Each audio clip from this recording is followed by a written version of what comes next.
No, I got no other better ideas.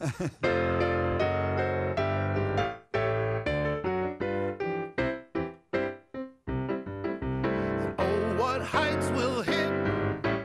On with the show, this is it. Whenever I really try to understand a problem, I always put myself in the other guy's shoes, like, say, an actor would. Like, an actor who is playing a villain does not see himself as a villain. He tries to find some pretext for his actions.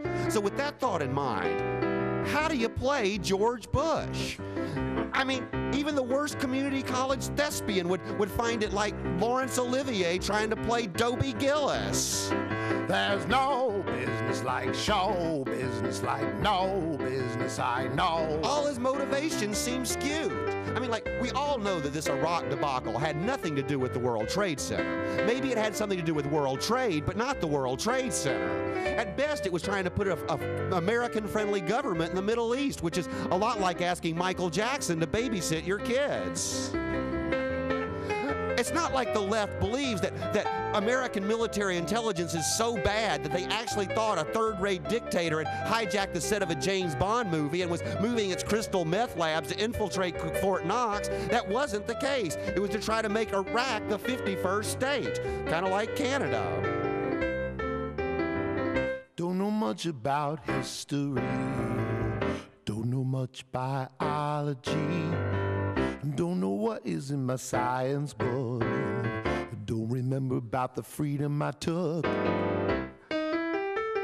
There are all kinds of examples from history George could have learned from in order to make Iraq accept its new status as a franchise. But in order to do that, you would have to know something about history. And I think it's pretty obvious that George Bush never took a history class at Yale. Maybe at Bob Jones University, but never at Yale. The example I'm thinking of is after Lee surrendered at Appomattox, Lincoln did something that was brilliant. He made sure that the surrendering army continued to get paid. He told them to lay down their arms, go tend to their families, and they would continue to receive benefits as if they were Union Army veterans. And it did a lot to heal the rift of a country torn apart by civil war and was frankly a lot cheaper than trying to police a hostile, economically devastated country.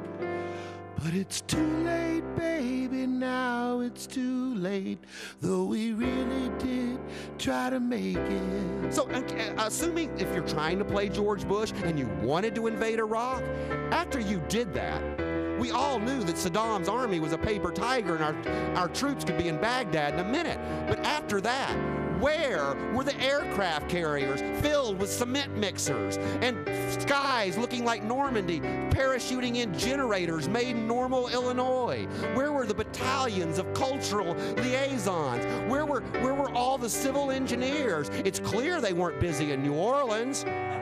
You bomb it, you fix it. But hindsight is only 2020 when you've got some sort of vision to begin with. And for the past 6 years, we've had Mr. Magoo sailing the ship of state off the flat earth. Oh, Magoo, you've done it again. Look away, look away, look away. Now we have lost the moral high ground. And anyone who knows anything about the military knows once you've lost the high ground, it's nearly impossible to retreat. And right now, we are in full retreat. We are morally bankrupt. And we look like Pickett's charge, with George Bush looking every bit as presidential as Larry the Cable Guy, going, get her done. And I wish I was in Dixie, hooray, hooray. Now, there are some out there that would say this guy is so bad that you can't compare him to another American president. I say, not so. I compare him to Jefferson Davis, a man who was not elected, who came from privilege, whose cause was morally bankrupt, yet still he sent thousands of naive Americans to go fight and die for it. And I'm proud to be an American, where at least I think I'm free to get 6 miles a gallon in my cool Jeep Cherokee. I will stand up and kick your ass if you're different than me. I won't trade my Escalade. I love my SUV. So after he made that State of the Union address, he's going to send more of our troops in.